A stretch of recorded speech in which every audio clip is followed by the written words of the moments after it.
means that Ownage will secure their berth. This is why, sinasabi natin, parang nagulat sila, parang, natalo tayo na nasa loob.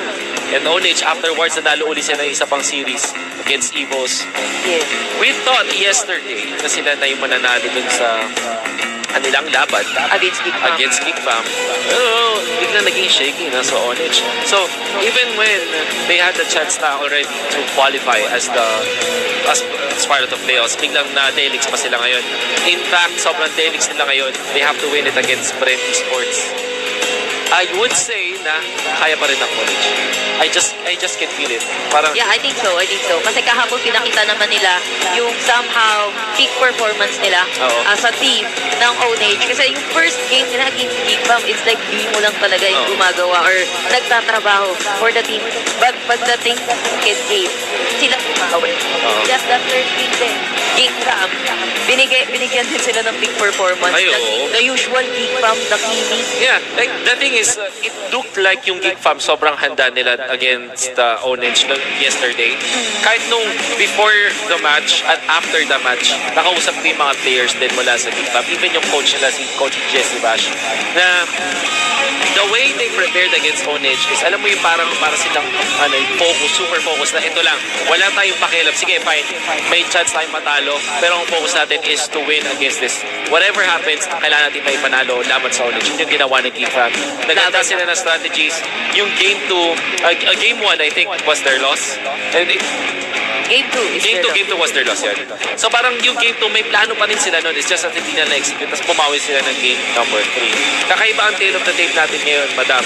Yeah. Ating just minds, Dokribo and CKTT. Parehas na players, the core players, pero flex. Parehas. Si Dokribo minsan, lalo na si Dokribo, alam natin siya na yung pinaka-flex so far sa Bren Esports. CKTT, if you don't know guys, naglalaro kasi siya ng mga mages ngayon and sometimes mga side laners din. So, pag tinignan nyo yung mga heroes nila na nalaro sa buong season, sila may pinakamaraming nalaro. Parehas sila. Kumbaga na roll, palit-palit. Palit-palit. Lalo na si Dokribo, napapansin ko, nung naraan, support siya and then nag-switch ng marksman. And then, I believe Dokribo nag-tank din siya, if I'm not mistaken. Napakadaming rolls. So, daming rolls. Kaso ang kagandahan sa isang player na multi-role, kahit ano talaga. Naman. Makaka-adapt ka kung anong kailangan ng teams niya. Yeah, and I think that part of the victory ng Bren Esports, ever since no season 1, kaya din talaga dominant sila. Because Dokribo, alongside with Fade back then, is nagpapalitan nga sila ng roles. And it fits sometimes. Kasi parang minsan feel ni Fade na mag-land sila. For example, alam mo, MPL season 1, way back with Dokribo, siya yung magtatank nun. And sobrang ganda pa rin ang kanilang synergy as a team. I think na yung mga players na sobrang multi-role, na-enable din nila yung 6-man nila. Kasi syempre, pagpapasok ng 6-man na flex din, sila yung bahala kung paano sila magpapalitan ng roles. And teams like this, napakahirap kalaban. Kasi imagine mo, paano ka magbaban laban sa Bren? Oo, yun na nga yung logic dun eh. Paano mo ibaban, sabihin natin, best hero nito, ito. Pero flexible siya. So, ano yun, ang laki ng hero pool pagdating sa ban kung ang kalaban mo na team is flexible lahat. Ang hirap mag-ban against them. It's not because itong hero na to is OP or sadyang malakas talaga. Hindi rin. Kasi may mga factor nga talaga na sobrang multi-role nila. Hindi mo rin ma-predict yung ban na dapat i-ban sa kanila and also the pick. Especially the pick. So, and then it goes back to your comfort as a team, di ba? Parang doon ka na mag-decide. How do we actually play against a team na sobrang flexible, di ba? Yun yung mahirap. So, I guess for Ownage, ang kailangan nilang isipin dito is their own game na lang. Huwag na nilang isipin yung laro ng Bren. Laruin nila kung paano nila ito laruin as any other game that they would play. And then just play at their comfort zone. Sige, magbigay sila ng something new sa table. Pero I think that kailangan nilang bumalik dun sa kanilang primal form, yung kanilang original form. Tapos dun nila tatanong. Kasi Ownage, their players are very talented. Nakikita naman natin yan. Yes. Pero for Ownage din kasi, it's aside from playing rin yung kanilang mga, kung ano yung forte nila dito para sa side ng Ownage. I guess, napaka-importante din kung ma-counter nila dito. Kasi this season, it's not about how good of a player you are. Kasi it's all about the meta din. Kung ano yung mga pasok na heroes, kung ano yung mga in na heroes, and yung mga priority na heroes like Export, even Terisla. Lilia, medyo na-slide siya. Estes, the support heroes, yun din, kailangan nilang i-take note yan. Kasi even Bren Esports, ginagamit din nila yan. And gaya sabi natin, Bren is flexible. Yeah. Ang daming ano dito, madam. Ang daming mga pwedeng malaro. Ang daming factors, no? At this rate, pwede mo nang sabihin talaga na hihintay mo na lang kung ano yung magiging resulta ng laban. I think nandun tayo sa point ng ating tournament na last na talaga dito. Nakita na natin lahat na pwede natin makita, pero ang pwede na lang natin sabihin, dahil nakita na natin kung pwede makita is, abangan na lang talaga. Abangan na lang kung anong mangyayari. And then, panoorin yung mismo game. Exactly. Now we have the game. It's the draft for game number 1 ng ating best of 3 series. Esmeralda agad ang binan dito ng Ownage. You don't want that in the hands of Bren Esports. I think na malaki pa rin ang emphasis ng mga teams sa mga heroes like Terisla. I think Export along the way. Harit as well if you wanted na safe din. Medyo ang inyong draft, you don't want a Harit going out na mapick dito either side eh. Yeah, and Harith is played by Ownage as well as Bren Esports. And we know na napakalakas talaga niya sa meta. Nakita ko kahapon na talaga ang X-factor na tank was the Kufra. And I think that both teams can play a very good Kufra deep. Both of them. So, hindi ako magulat kung bigla mapick dito yung Kufra. Kimi though, this is a nice ban mula sa Ownage. Bren Esports, ang dami, statistically speaking, ang dami nilang nasisilat na games dahil sa kanilang Kimi. To be fair, napakataas po ng win rate ng Bren Esports if they do pick up the Kimi. Yes, so parang that's a respect ban coming from the side of Ownage. Now, Bren Esports, pwede sila mag-isip dito, it could be the Harit. Yes, it's gonna be the Harit. Now, open up yung Cho, Terisla, Lilia, actually Kaja, medyo napipick na rin since kahapon. And sa Geek Farm, I believe, pinik din nila yung Kaja, if I'm not mistaken, or is it sa Ownage. Pero open nga na naman yung mga prio picks na naman dito for the side ng Ownage. Ang problema lang, sino yung ibang prio pick nila is gonna be the Grok. I guess that's gonna be used by Lark. Open si Cho, and I would really love to see yung Cho again ni Bimo. Yeah. Always and always. Kahapon, on the first game, si Bimo lang yung may highlight. Yeah. But then again, madam, alam mo, yung Cho, high priority niya para sa Bren. So, pwedeng nilang kunin yan. Exactly. Nakasabi lang natin. Matic yan. Automatic. Before we get to the Gushan pick, yung Bren Esports, hinayaan nilang mapick yung Grok. And Ownage already, nakakuha na nila yung comfort pick nila. Statistically speaking, napakataas po ng win rate ng Grok para sa Ownage. Kufra is the next. And nakita nyo ngayon si Doc Ribo, grabe naman mag-isip yun. Grabe naman. Kufra. Sana all nag-iisip. Pero ito, Tams and Kufra. So far, tatlong melee ang hinanda sa atin ng side ng Ownage. Actually, the Kufra pick, yun nga sinabi mo kanina, aside from nagro-roll yung Ownage ng Kufra pick, Kufra is actually a really good hero against a Cho and also a Gusion. Definitely. Kapag namali ka ng pasok ng Gusion, asahan mo, less than 50% na makakalabas ka pa ng buhay. And Gusion as well, pag naunahan ka talaga na knock-up, pwede ka ma-stunt combo, syempre with the Tire Station, then you have the Grok. Ito nga pala yung tinatawag na the Grok and Kufra combination. Grok and Kufra combination. Kala ko may ibang tawag. Meron tawag. Ito na. Ginandaan ko si segue ko para hindi tayo masama pa. Okay. Tinatawag na balls to the wall combination. Balls to the wall. Balls to the wall combination. Kufra. Imagine mo maglalagay Guardian's Barrier tapos yayakapin ng Tyrant's Rage. Yun. Tapos may bouncing ball. That's called the balls to the wall combination. Balls to the wall combination. Proven and tested na yan, guys. Gumagana. Gana yan. Try nyo yan sa mga... that's a wall din talaga eh. Ng isang Grok. And then kapag ka na Tyrant's Rage ni Kufra, that's an instant stun. That's a balls to the wall combination. Balls to the wall. Ang napili dito ng Ownage na iban which is interesting kasi maganda nga naman yung kanilang disengage potential. At maganda rin yung kanilang ultimate. And there will be times na kapag na-Guardian's Barrier ka, ikaw pa yung mapapasama kasi kapag yung Akai pwede niyang gamitin yun o to their advantage. Yes, pwede siya ma-pushback na ma-pushback doon. Yes. As a Brock here. And also, yung bouncing ball din ni Kufra, I'm not entirely sure kung kaya niyang makancel yung bouncing ball ni Kufra with the Hurricane sa Akai. Kailangan knock-up so I don't think so. So there you go, Terizla, ang pinapili ng Bren Esports.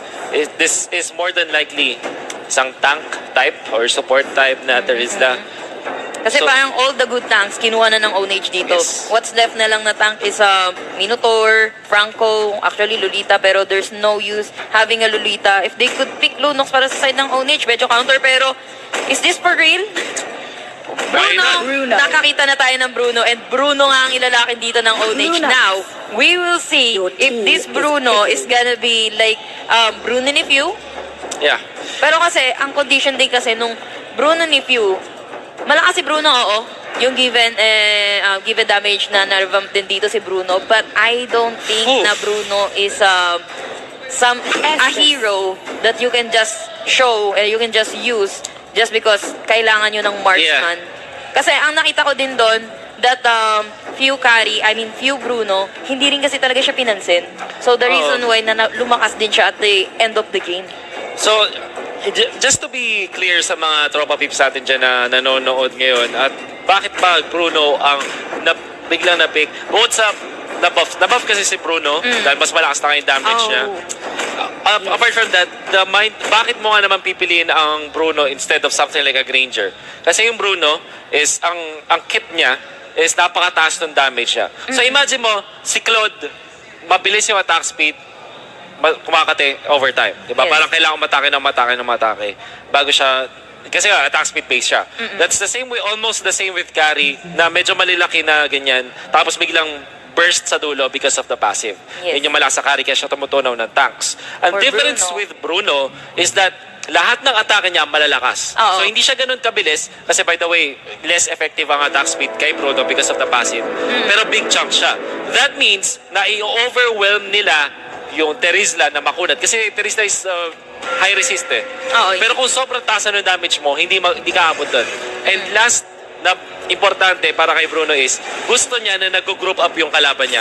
Si Kari ayaw nun, di ba? Oo, indeed. Kasi nga, nagbabounce. Meron siyang ulti para kay Bruno na nagbabounce. And as a Bren Esports, meron silang Estes na gusto mo naman mag-group up din. Exactly. So that's like magandang sagot din ng Ownage para dun sa Estes ng Bren Esports. Yes. And actually, hindi pa natin na i-introduce yung mga players natin. Isang magandang invade agad para sa Ownage. They start on the blue side, si Nixu, ang ating Tham, si Inyel, ang ating Lunox, Lard on the Grok, Vimo sa Kufra, and CKDD on this Bruno. And para naman sa Bren Esports, we have EJ on the Terizla, Hayes will be playing as Estes, Coco on the Cho, Yuji, Gushon, Doc Ribo naman on that carry. Nagpalit na naman sila ng roles actually. Yes. Usually nakikita natin si Doc Ribo on the Estes, and then iba-iba. Actually, gustong-gusto ko yung draft dito ng Ownage. They're in a very good spot this time. I think yung Bruno might work at this point dahil nga Estes Teris na yung kalaban. First blood. And even then, first blood agad. Dalawa ang nabagay ng Ownage. Napakalakas ang kanilang burst dito. Gushon cannot be saved by Hayes this point. And also kasi Estes wala pa siyang Blessing of the Moon Goddess. It's just level 2 at mukhang naku po hahagarin ni Inyel. Kayang-kaya yan. May kasama pang Brilliance. Hindi na kailangan pa ng Darkening ni Inyel. Pero kakabuli pa nila dito si EJ. And EJ is hit na naman. Walang malakas sa marami. Walang malakas sa marami. Anong ginagawa doon ng Bren Esports? Lang. A lot of mistakes on their part, definitely. Sobrang laki na ng kalamangan ng Ownage again at 2 minutes. 3K agad? 3,000. Or sabihin na natin 2,000 and 2,000 plus. And level 2 pa lang si Doc Ribo at 2 minutes. I cannot stress enough kung gaano kalayo ng Bren Esports ngayon Sa sa may against Ownage. transition, sa may turtle load. Definitely. And napakahirap ng pumawi dito para sa Bren. They have to get a win. CKTD is level 5. Inyel is level 5. Nakuha pa ng Turtle with the Retribution. Lard is level 4. Look at EJ. Sino level 4 sa kanila? Only UG. Only UG.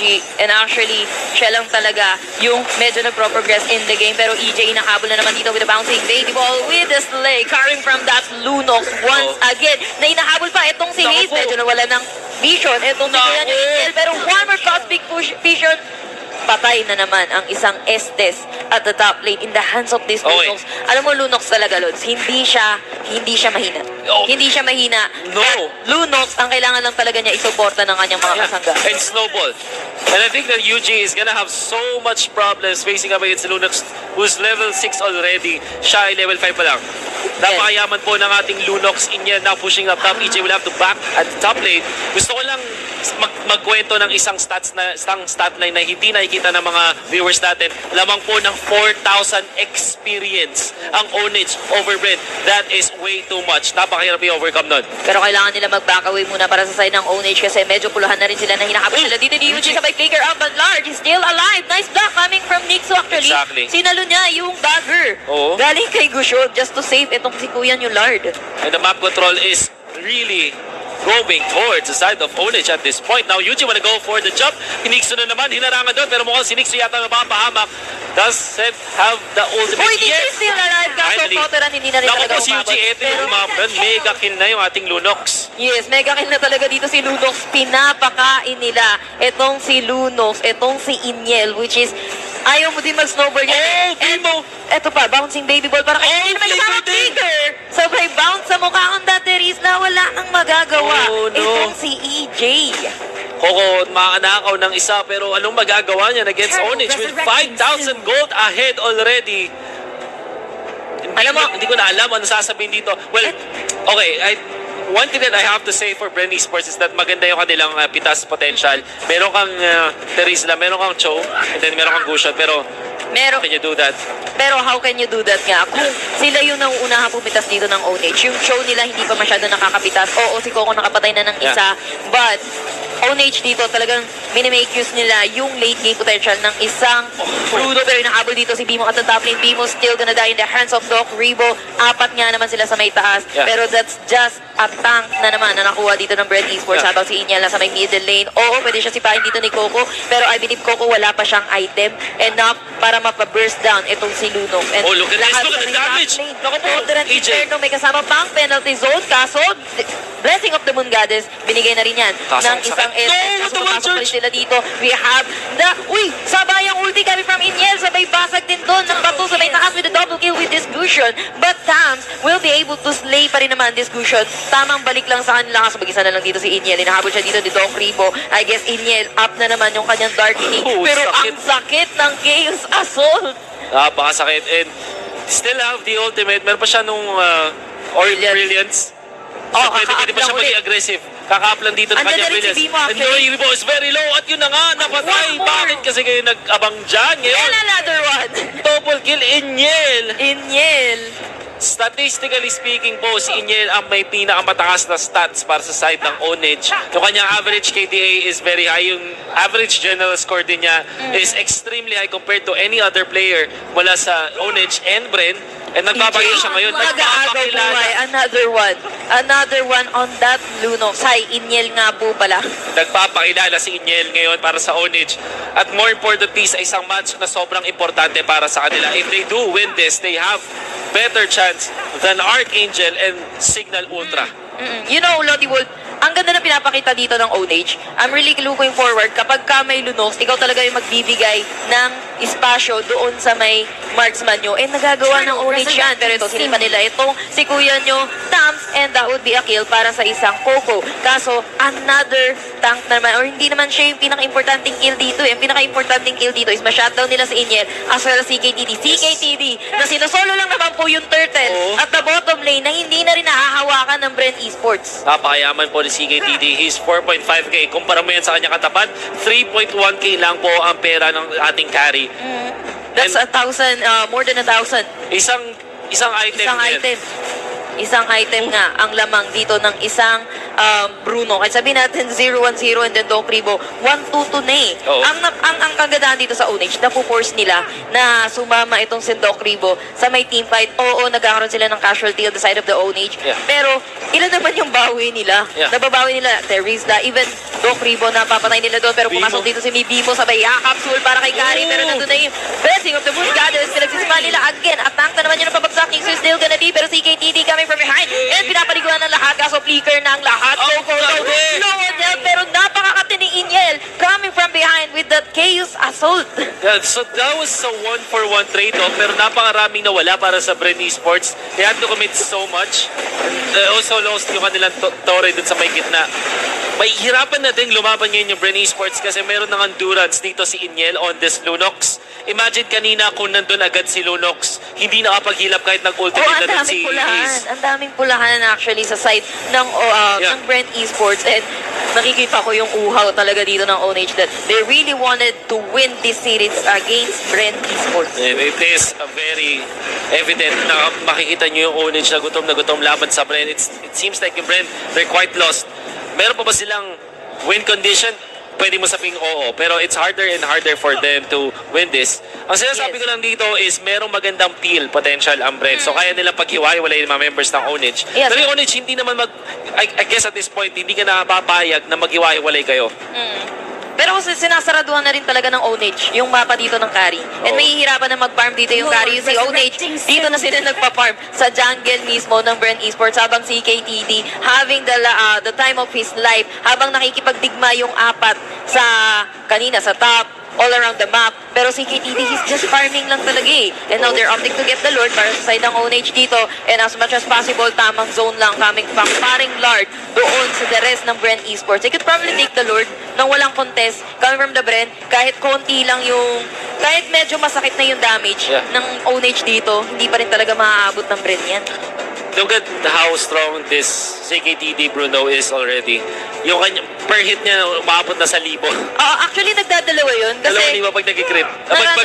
diba, yung first kill ni Bruno dito, pwede pang bumalik agad. Then pagbalik ng bola sa kanya, another parang enhanced normal attack or basic attack na naman yan sa isang Bruno. Yeah. With the mecha legs na passive na meron dito sa CKTD. As you can see, palakas na palakas. Mecha legs. So, parang wala naman sa legs niya ngayon. Nasa sapatos, diba? Nasa sapatos. Ano kayang tatak ng sapatos ni Bruno ngayon? Naku po. Si napakalaki na nakalamangan ng Ownage. 10,000 against Bren. 10,000. So, 10 minutes pa lang tayo. It's like 1 per minute. Nag-iisip ako ng way para mag-wave clear dito yung Bren Esports. Well, meron sila nung wave clear outside of their base. Pero, imagine mo na magdedepensa sila dito sa Lord sa baba. It's gonna be so hard. Kasi paano nila papatayin yung Lord? Puro melee sila. Ang only range sa kanila na pwede mag-clear is the SS at the carry. Carry actually, hindi siya gamitin. Hindi ganun kalayo. Malayo yung range niya eh. So, more likely, Doc Ribo, medyo tagilid yung kanyang position dito unless meron talaga siyang pangharapan. Kaso EJ, nagpo-fall off na siya pagdating sa pagkatangke. Pero, so pumasok na naman dito si Bimo just to zone the rest of the Bren Esports. Pero look at Inyel, hindi naman yan tank pero pumupronta. Wala brilliance din naman dito si Inyel. And they could probably take not just one inhibitor's turret, they could take either the top lane or the middle lane. Madali na lang to sa Ownage kasi pressured na lahat ng lanes dito ng Bren Esports. And look up, Lord, lakad matatag kahit medyo masakit itong si Kari. Lord, mamamatay in the hands of the Kari, but in exchange, mawawala sila ng inhibitor sire. Pero penalty zone double kill naman para kay Kari. Bumabawi dito si Doc Ribo and nagpahiling-galing etong si Hayes. Kaso Inyel again with the job na pinapaliguan niya dito si Hayes and Coco as well mapipiliin na mag-leaker out to the base and Ownage touchdown na. Focus na lang. Focus fire on that base. Si KTD is actually low on health pero napatay pa rin talaga dito. At kasas pa nga dito si KTD with this Lucian. I guess naging masyadong maasim yung Ownage. Hindi nila nirespeto pa din yung damage ng carry, yung healing ng isang Estes and the burst coming from UG. Hindi nila nirespeto yan. I figured even when napag-defend yung Bren Esports dito, medyo magiging, devil's advocate lang ako so far yun. I think sinadya ng Ownage na maging massive para ma-secure nila yung tatlong inhibitor turrets.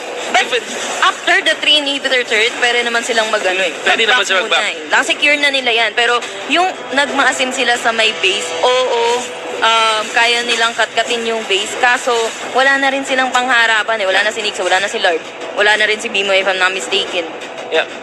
Overall, ang naging swing ng gold natin doon is about, I would say, 3,000 ang nakuha ng Bren Esports overall na gold out of that. But they still are behind. Napakalaki pa rin ng kalamangan dito ng Ownage. 9,000 pa rin. And syempre, mas malaki pa rin yung claim ng Ownage dito sa mapa. Look at that crit. 2,000. 2,000. Ang kate ng ating Bruno ngayon. Parang ng Bruno na sinapian ni Granger. 24 karat magic nga naman para kay Bruno. 24 karat man. Tama. Pero for Bren Esports, kailangan pala nila ng I think at least 2 beses pa na ganun. Na depende sa malupit. Kung kaya pa magkakamali nila. ulit ang Ownage dito. Yeah. Kasi every mistakes, kailangan nilang mag-invest dun sa mga mistakes na binibigay sa kanila ng kalaban nila for Bren Esports. Pero kung makakambak pa dito yung Bren Esports again, trap na naman sila sa loob ng kanilang bahay dito. Kung ako ang Ownage dito, ang gagawin ko is maghintay ng second Lord. It's just 15 seconds from now. Saglit na lang talaga yung second Lord here. And nakita naman natin kung gaano kabilis nila ma-takedown yung Lord. Especially right now, since Bruno, feeling ko kaya niya na solohin yung Lord. Para kay Bruno. Kanina medyo tinulungan lang siya ni Iniel to mapabilis yung pag-take ng Lord. And it's actually up na for the Lord. Pero Bren Esports, hindi na nila pwedeng ibigay ng ganun-ganun lang yung Lord na yan. Kaso the positioning, What can they do? Grabe Ang kate. Grabe, kalahati na agad yung buhay ng Try Lord. nilang Pero ibigo si Lord. hindi pa na itong si Lord, wala na. That's information para sa side ng Ownage na wala na. Naku po si EJ. Nanggagaling dito sa medical si EJ. EJ, Oh, lang. no. Nang isang Iniel with the chaos assault. Pero Coco, maglilikod ka pa ba? Kaso wala na ang lilikuran. Kasi nga ando na si Lord. Hindi din sila makapag-pick off para sa side ng Bren Esports. I don't know why they tried yung kill dun sa Grok, especially because it's a Grok, tas may immortality pa yan. Siguro pwede mo sabihin na gusto na lang talaga mag-create ang play ng Bren Esports, pero they just can't. They just can't. Mali yung na-target na nakuha nila doon. Yeah, I guess nakadepende din sila dito. Sabihin natin, sinipan nga ni Coco itong si Grok. But dumidepende sila kay Doc Ribo na sana mababurst down ng isang Grok kasi nga sa true damage niya. So just so happen, Doc Ribo, hindi siya nakapag-hit on that Grok. And by the way, naka-flicker Grok po ngayon si Lard. Tas pull yourself together. So yung flicker niya, mabilis siya mag-cooldown. Ang gusto ko sabihin dito is pwede nilang gamitin yung pang-initiate. So you flicker it, tas gamit ka agad ng wild charge. Pwede natin makitihan mula kay Lard. Power nature mo lang kinakasa niya dito. Pero level 2 penalty zone ang binigay dito para sa side ng Bren Esports. Kaso si EJ medyo umiiyak na naman. Nandun pa rin yung kakunatan and the lifesteal ni EJ. Kaso, oops! Wait lang! Kalma lang! Wait lang. Wait. Alam mo, napaka-intense ng pagputol na yun kasi EJ is almost dying. Kakapiranggot na lang dito yung buhay ni EJ. Same as Nixu, but Nixu, I guess, safe na siya eh. Naka-pull out na siya. Nakapag-safe distance na si Nixu and I guess he's still gonna leave. Pwede pa siya mag-TP out and then go back in the middle lane once again. I think meron ako mga konti stats dito. So, ang na-burn pa lang is Iniel's ultimate as well as yung kay Nixu. So, yung Tams and yung Lunox, I think yung Brilliance pa lang. Brilliance pa lang. Wala pang Chaos Assault. And imagine, Boss Wolf, wala, even though sabihin natin mag-burn dito, yung Darkening ni Lunox, ang bilis nang na-hold down yan eh. Yeah. The thing with Bren, however, lahat na ng ultimates na nagamit nila. So there's no penalty zone, no incandescence, no way into dragon. Of the Moon Goddess. No blessing of the Moon Goddess. At wala rin tayong penalty zone. So, this is hard. Buhay pa rin yung Lord. Buhay pa rin yung Lord. And Iniel is actually dying. Iniel is dying. Si Nixo rin mababa yung HP pero there's still CKTT. CKTT is more than alive. Sobrang healthy pa ni CKTT dito. And meron siya Scarlet Phantom and Berserker's Fury by the way. So, crits are gonna happen. Crits are gonna happen. Magliliparan yung mga pulang 4 digits number dito sa ating screen mamaya with this Bruno na totoong naalagaan talaga ng Lunox na nabigyan ng space ni Iniel. Yeah. Oh wow. I think that ito na, mag-start tayo. You could see what will happen. Definitely. This might be the patay na nga dito. is down. And look at Lord. Kalahati pa ng buhay ng Lord dito na pinalagyan nila dito si Gushon with the double kill. Pero mapapatay nila yung immortality dito ni Bimo. Na-shadow nila si Coco. Pero focus fire na lang talaga yan on that base ng side ng Bren Esports. And Ownage will be taking the first game of our first series for today. Sobrang importanteng panalo para sa Ownage as they are one game closer to getting into the playoffs sa lahat, sa tatlong nasa baba, sa Ownage, sa ArkAngel at sa Cignal. Every single win counts. Indeed. Every single win counts talaga para sa Ownage.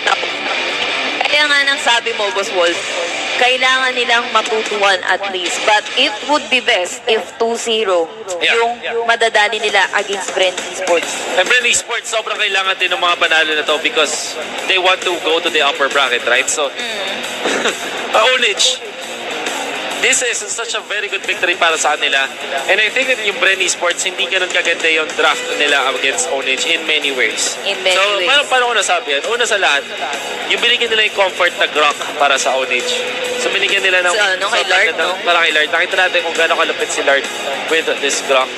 Second of all, yung na-amplify nila yung effectivity ng isang Lunox dahil sa kanilang mga stuns. And not only that, yung laning kasi ng Bren Esports dito napigilan dahil kinailangan nilang ilagay si Cushion agad papunta dun sa may top.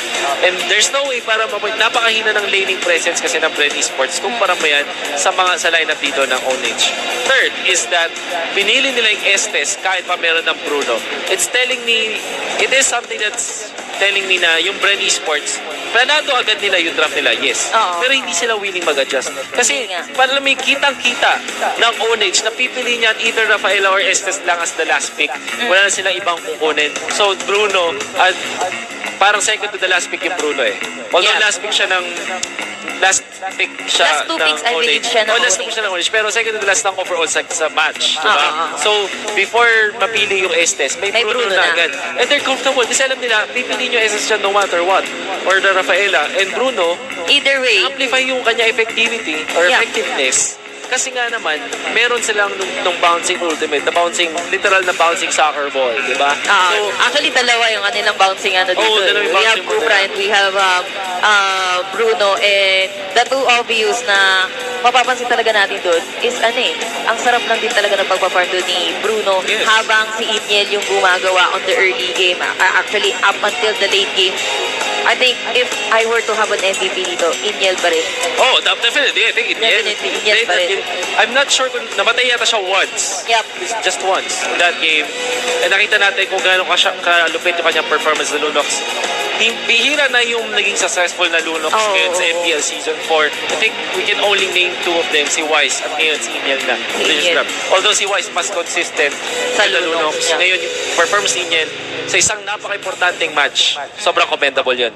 Sobrang commendable talaga yun. Kasi as a Lunox, kung hindi ka makakakuha ng farm, kasi they have Lunox and they have a marksman. So what I see on the draft is either iwanan mo yung marksman mo talaga na mag-farm, which is yung ginawa ng Ownage, and for the Lunox, successfully na nakakuha sila ng pick-off. You see, Lunox, ang kailangan niya lang kunin buff, and then the rest ng jungle nila, ibibigay niya na kay Bruno. Yes. And that's the most effective way na magagamit mo isang Lunox is either you go for the pick-off or wala kayong marksman, you go get yung mga jungle creeps. Yeah. Kasi parang Lunox kasi, nakadepende na rin siya sa farm.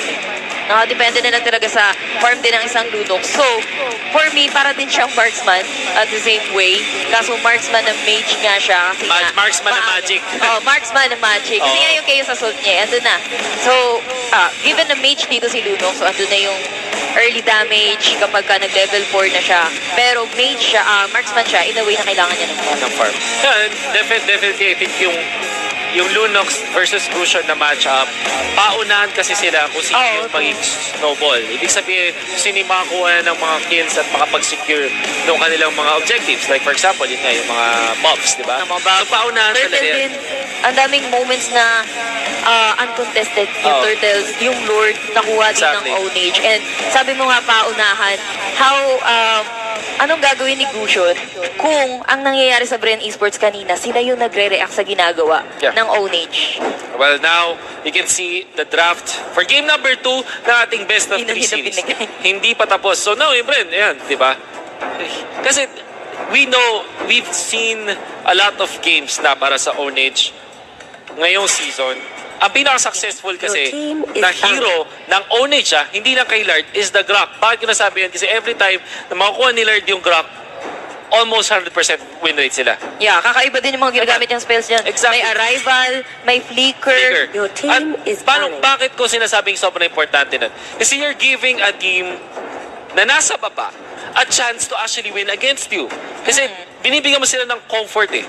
Yes. And I think that you should not be doing that even when you think na nasa top ka ng bracket, di ba? Nasa ka na ng bibigyan bracket, ng diba? comfort yung kahit sinong team, na kahit sino makalaban mo. Parang Yes. sabihin na natin, ang daming, hindi na gano'n kalakas yung crack ngayon sa meta. Pero pag binigay mo siya sa I think- isang taong kabisado mo, nako. doon Pero ka ito, maulats. go to the draft tayo. If Xborg will be banned, Harit will be picked by Bren. But if Harit will be picked or be banned or not, kasi mau-open dito yung Kufra, yung Harit and the Xborg.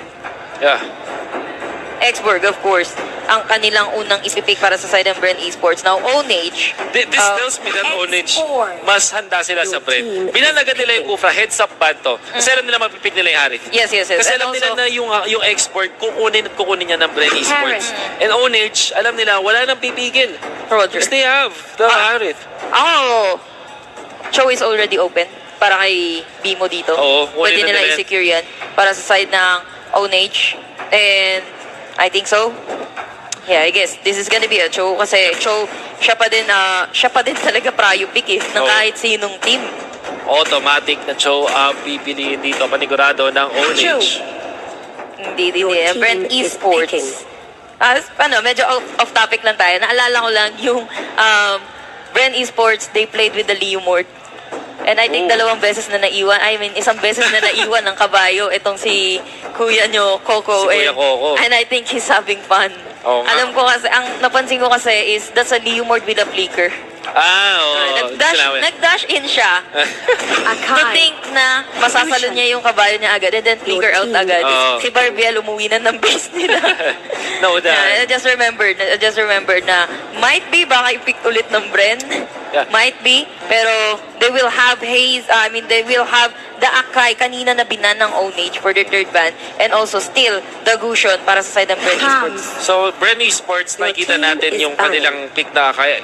Sobrang gusto ko itong pick na to kasi statistically speaking, yung Kufra yun talagang sagot sa isang Harit sa bouncing ball. Pero Yes. ngayon nakikita ko nga na mas maganda yung Akai laban sa Isang Harit.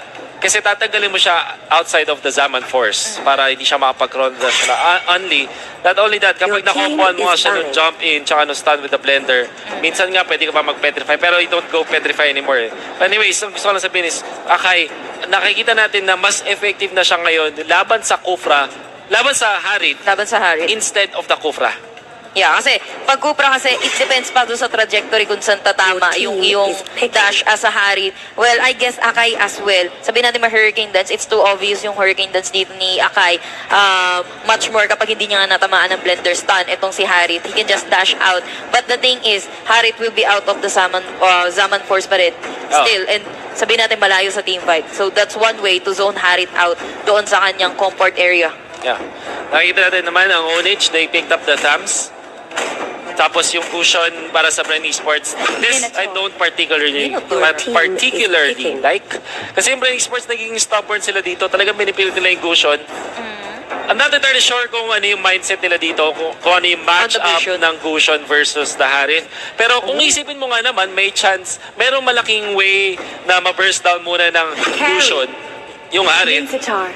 And mukhang may magbabalik dito. It's the Minsitar. Well, yeah, parang given na din na kina-counter nila dito yung Harit. We all know na yung King's Calling dito Minsitar, you cannot dash on that area kapag ginamit ni Minsitar. So if you could jump doon sa may Zaman Force ni Harit, hindi niya magagawa yung gusto niya.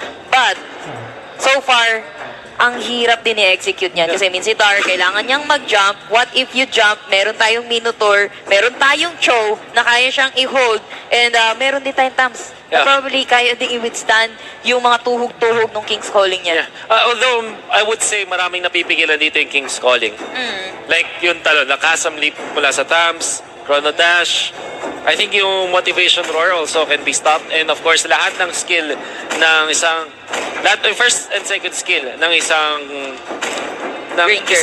Cho ay napipigilan din. I think yung Rondo rin, pwede mong pigilan with the King's Calling. So, daming on paper, daming mapipigilan dito ng King's Calling.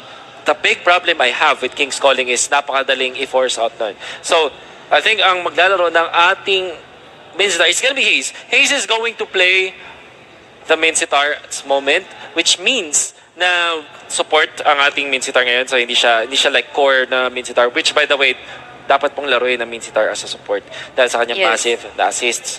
Anyways, if na-force out ng Ownage yung King's Calling mula kay Hayes at hindi tinipid ni Hayes to, mapapasama talaga ang Bren Esports. Kasi outside of that, wala na silang way. And hindi ganun kaganda yung sync ng King's Calling at ng Akai Ultimate, by the way. Oo, kasi mapupush away mo lang with the Hurricane Dance sa loob ng King's Calling. Pero before yan, pakilala muna natin ang ating mga kalahok. So for the side of Bren Esports dito, pero teka lang, nagkasampala sa may middle lane. UG medyo duguan agad. Pero mamba out lang ang nangyayari dito on the middle lane kasi ayaw mo munang bigyan ng maagang biyaya ang Ownage. So going back sa pagpapakilala, we have Bren Esports, EJ para sa Akai, Hayes naman on the Minsitar, Coco on that X-board. UG will playing as the Gusion and Coco mukhang nakaabol na. But Coco still gonna leave though. And lastly, Doc Ribo will be playing as carry. Ownage on the red side this time, si Nixu ang ating Thams, Cignal on the Harit, si Lard ang ating Minotaur, si Bimo ang ating Cho, si KTT naman ang ating Granger. Inyel. Alam mo kakaiba talaga yung Cho ni Bimo. Oh. Grabe. Kung may tag life man sa Ownage, feeling ko si Bimo talaga yung pinaka-tag life na yan. You see, binurn out niya yung armor. Kanina pa niya binurn out yung armor dito ni Coco, which is napaka-importante sa isang X-board. Makunat ka kapag ka may Piraga armor ka. Pero pag wala ka ng armor, hanggang zone-zone ka na lang with your long-range flamethrower. By the way, dalawang drop coins ang nakuha ng Ownage. Oh, yun din. This explains yung kanila 200 gold lead so far. Yeah, but that's just 200 gold and it's still early to say na malaki na yung advantage dito ng side ng Ownage. Unless makuha nila yung turtle that's about to spawn right now. Well, the thing is, UG is level 4. Kaka-level 4 pala ni Inyel. So medyo may konting advantage dito yung ating Gusion. And gusto ko lang din sabihin na mas maganda yung start naman ni UG ngayon comparably dun sa kaninang nangyari on his Gusion. So, they're quite checking yung turtle. Or I think, actually, in-start na pala ni UG. Hindi. Yun na itutuloy. Yeah, wants to go for the kill out to the bottom pero hindi yata makukuha ni Gusion.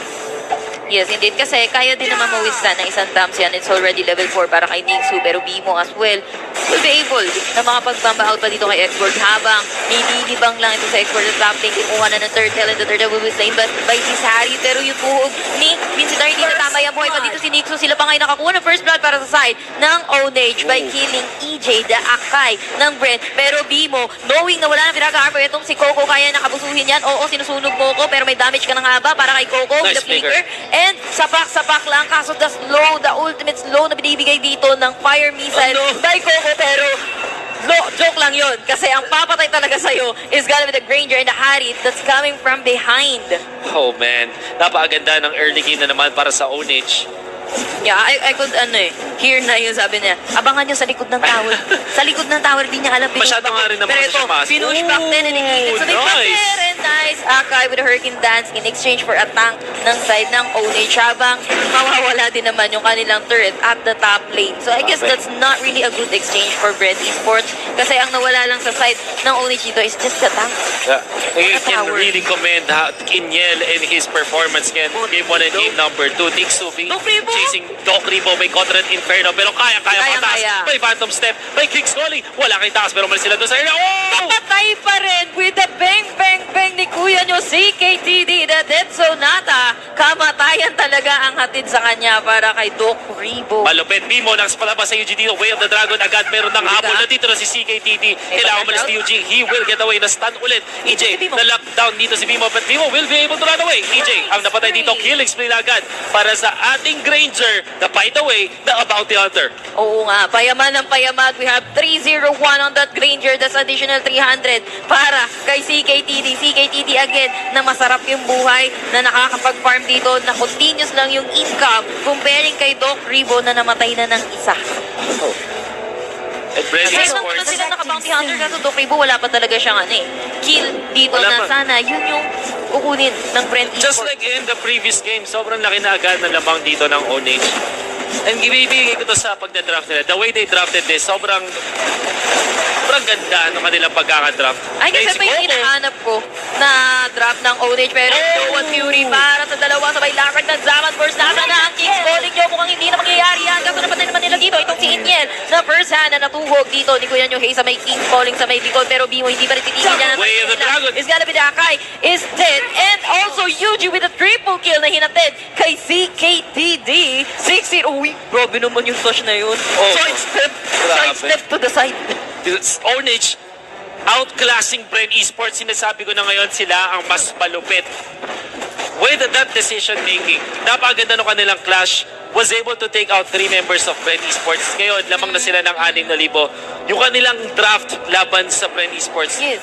way better. Kung tinanong ako kanina ng prediction ko, for sure, I'm gonna have to give it to Ownage kasi napakaganda ng kanilang draft compared sa Bren Esports. Mincitar is not gonna cut it. Mincitar and the It's not enough Akai. eh. It's not gonna be enough. enough. Kasi kailangan mo rin silang i-lockdown on to Coco, the mukhang King's Calling. magiging Coco, tumayo na siya doon. Alam niya na ang magiging fate niya is gonna die in the hands of ETL na mukhang Bimo. Parang giving information ang ginagawa din ni Bimo, pero Doc Rivo, I believe na gamit niya na yung kanyang Purify, and that's an information once again para sa side ng Ownage na wala ng Purify yung kanilang Marsman para sa side ng Bren Esports. And do take note, Kuya Wolf, kanina gusto sabihin na sabi natin, Akai, maganda siyang pang-cancel ng a lot of things sa side ng Ownage.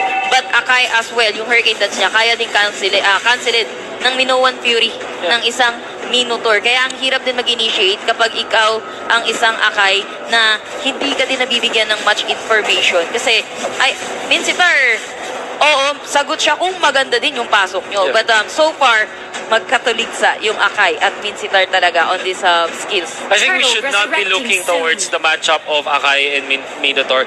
It's more like yung kanilang nabibigay sa kanilang mga cores. Yun na. I think mas pipiliin ko yung Minotaur kung bibigyan ko lang ng uptime yun. Like the Minotaur and Harit, sobrang time-tested na tong combo na to na makakapag in and out of the lanes to jungle ang Harith kung pag lagi niya kasama yung Minotaur dahil sa motivation roar. And syempre may setup yung Zaman Force na Minoan Fury. So talagang ma-activate mo kumbaga. Yeah, ma-activate Ito na. mo kumbaga. Pero na-i-zone na nila dito si EJ and another Bangbang that Tamus will be getting that kill. Pero Larboy pa rin dito. Para sa tatlo ng huling bagsak. It's a Pero disaster. tutudaw sa may bandang likod ay sunod kumaka. Itong si Mincitar with a godlike streak on ZKTD sitting at 7-0-3. The best possible case para sa Ownage. Kinailangan nilang manalo laban sa Bren Esports at 2-1 pa, 2-0 pa ang kanilang 2-0. potentially makukuha. Pero wait. Kasi kanina medyo sa third tier turret, yung Ownage nag-overextend. So maybe, pero Coco! I'm gonna give this to Ownage right now. Paano sila makapag-depensa? They don't have Coco, they don't have a team fighting tool. Kapag napuwersa na yung ultimate dito ni Hayes, ang gagawin ng Ownage, magbabak lang sila. And then after mawala na yung King's Calling, look at that. Doc Rivo almost dying. Wala sa Death Sonata. And how can he defend this? Look. Napakagandang talo naman ito with a concealed shadow mask used. The inhibitor turret secured it sa my bottom lane 8 minutes. Ang kunat na Bimo nila. na pull back dito because of that skill. And now King's Calling. Nagamit na naman agad. Nagamit na. Meron pa tayong Zaman Force. Meron pa tayong tatlong ulti coming from the side of Ownage. Siya tinatapos na yata nila na pinawagsak na rin nila yung middle inhibitor surge para sa side ng Ownage. Ang Bren, they can only defend right now. Wala pang ang Lord yan, pero hirap na nga sila.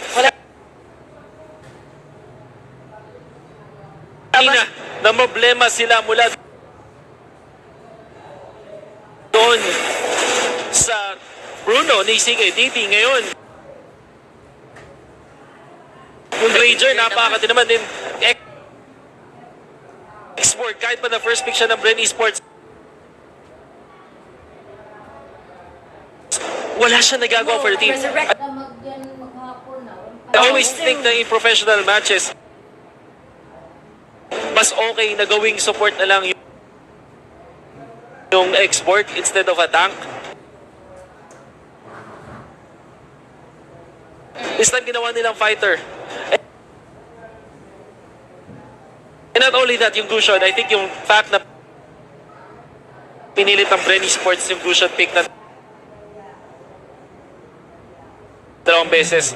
At couple pa yun sa fact na first phase siya. Napakadaling kontrahin nun.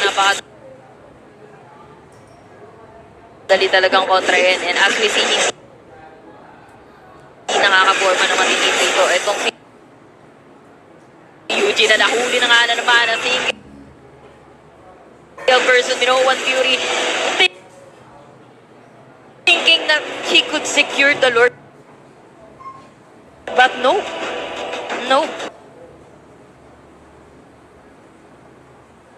Hindi yata, I believe hindi nakuha talaga yan ng isang cushion.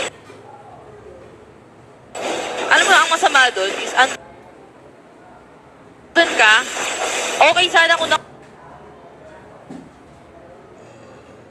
nakuha mo yung Lord and then namatay ka, mas okay yun. Kaso, ang masama doon, nakuha na pa rin ng Ownage yung Lord, but then you still die. Yeah. And then you have a downtime, 10 seconds, 9 seconds, naubos na kanilang inhibitors dito para sa side number 9. Nag-ulanan na rin yung immortality para sa side ng Ownage. The only one that's standing right now is gonna be the base na binubukos fire na I believe ng Ownage. Cheer 2-0 ang claim ng Ownage against Bren Esports. Buhay na buhay pa rin ang Ownage. This probably is the best series for them sa